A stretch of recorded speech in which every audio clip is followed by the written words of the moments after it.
And who says adults can't be playing with their Lego? You know what I'm saying? Not for welcome to Journal of the Scots. This is a Star Wars review, and not when it comes to the Mandalorian Starfighter. Oh no. Holy crap, this is an awesome set. Yes, set number 75361 or 16, the Mandalorian Starfighter, and this thing is right now it's one of my favorite Star Wars sets. That is not a building. So I've got the cantina back here, Darth Vader's castle. Those are like, ooh, those are like some of the best sets for me because I love buildings. I generally don't have the space for a lot of large ships, so I've been kind of, with this one in particular, I mean, for me, I had to have the figures, but the ship itself has got me thinking, oh, it's just so great, everybody. I mean, this one's still available. If you have not purchased this one, if you like Star Wars, what the heck is wrong with you? Seriously, this ship is just, I mean, sick. Probably one of the from this angle is probably one of the best ships. It just gives me that classic space feel. Oh no, it's falling apart on me. Here's it does the full, so the cockpit opens. It is a little crammed, I would say. I haven't tried it. I think you have to take their jetpacks off. I don't want to even like mess with it. It's very clean with today's designs with tiling. They use a lot of nice wedge shaping. I know it gets a lot of complaints around the gapping. Forget those people who talk about gapping. Like, seriously, dudes? Hello, Mandalorian Starfighter. Look how awesome and clean that is. Boom. It's just so awesome. Great. One of the things I really appreciated, I feel like in terms of the price range, with this one being in that, it being $60 full retail, don't pay full retail. This thing was on sale for Amazon, 20% off. So, I mean, if you can grab it, 20% off or double VIP or whatever sale happens here, if it's on clear, it's my God. Hello, pick up two of them, three, four, I don't know. This is such a great build. But I would say all it was such a good build experience. I think that's part of why I loved it. I mean, you build like the center and then you have to do the wings separately, and it was kind of fun. It wasn't like overwhelming or anything like that.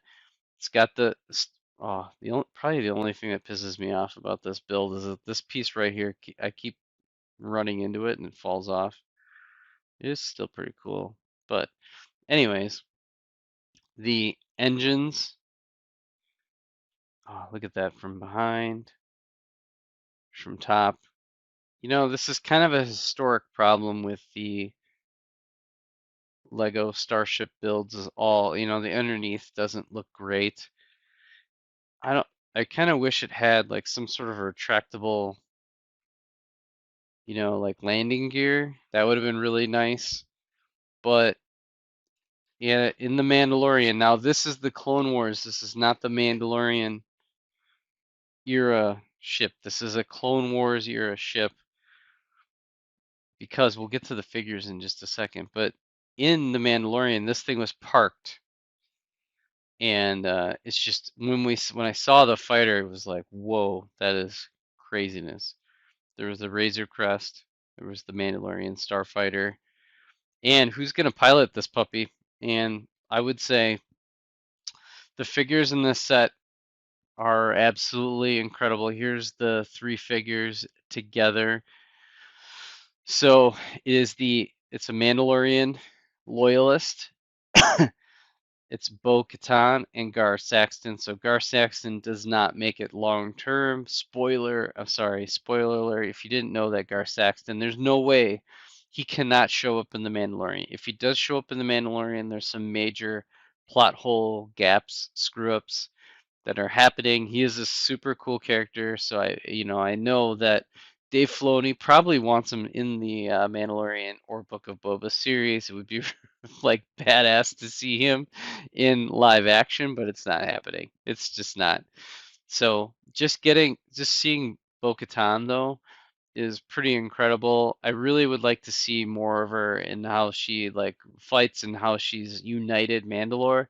There's a little bit of a problem right now in the Book of Boba series slash Mandalorian season 3 because Din Djarin has the dark saber and she technically has to, whoever owns the dark saber needs to fight for it. You can't just like hand it over. So the question is she going to fight him or just let him own the dark saber and kind of be that uniter of the Mandalorians that are kind of, I guess they'd be kind of scattered and on the run, and we'll kind of go through it another time with my Mos Eisley Cantina that I'm kind of having fun with the Mandalorians kind of regathering and kind of regrowing their strength, because they're kind of planetless. I think the planet got destroyed, so um, but anyways, it's just awesome, awesome build. Love the starship. We'll get to the figures in just a second. I had a few. These are kind of the leftover pieces. Brick separator. I'm a brick separator millionaire. This is awesome. Not too many stickers. Nice little small sheet. Not too bad. Can't complain. Decent amount. Like, this kind of makes me, whenever there's big pieces that are left over, it makes me feel like I missed something. Very possible. There were a couple tricky spots here and there, but overall it was a pretty standard, enjoyable build. But I kind of feel like some of these parts, I feel like something's missing. I don't know. Hopefully nothing, hopefully it doesn't like fall apart on me. I don't know. Feels pretty good. The great part is this thing rotates all the way around. It's so cool. Does that retract? Ah, yeah. I just love the shaping. It's so good. Such a good starship. Instructions are decent size right here. There we go. And in the back, let's see what they advertise. Oh, okay. So the advertise the is the AAT tank, which I have. The Anakin Starfighter, I don't have any interest in that. I don't. So my thing is that if I'm getting a ship or if I'm getting like some of the small play sets, I'm getting it for the figures, right? I'm not. I have no interest in Anakin. Probably one of my least favorite characters, to be honest. 501st have three of those. Starship now have the last big one on my list is the Bad Batch shuttle. That puppy is like nearly $100 retail, so I'm kind of like holding out. I know the minifigures in that one are just spectacular, but yeah, really good. Just really, really, really great stuff. Love this. So let's get into the figures a little bit. I'll bring this a little bit closer and kind of point some stuff out as we go. Here we go. Um, there we go. There are the figures up close. Again, here we'll take them, we'll make them helmetless. Oh, you know what I didn't do? Oh, I've got it here. So just to kind of showcase this, she's got two sides. Gar Saxon does not. There we go. Here, let me grab her hair.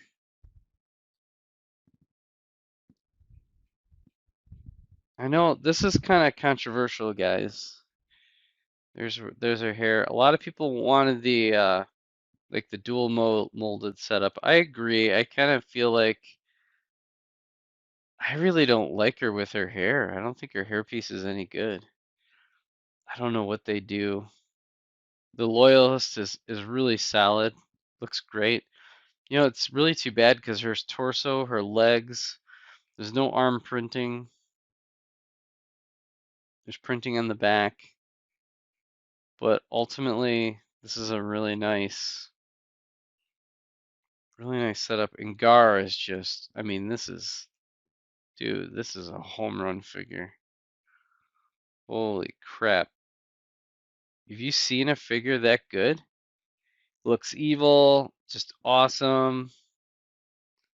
That is, seriously, this is probably the top. I mean, I have not seen And the one thing I would say is that her owl-based helmet is like incredible.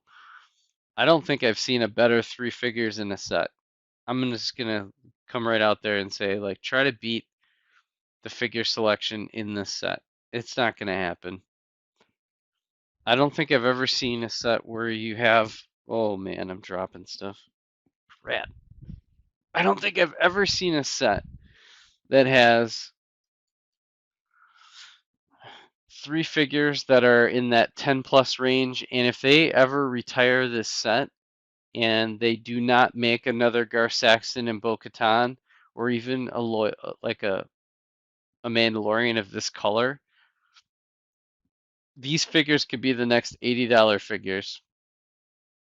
Easy. Like, this is probably the best figure that Lego has done for Star Wars in years.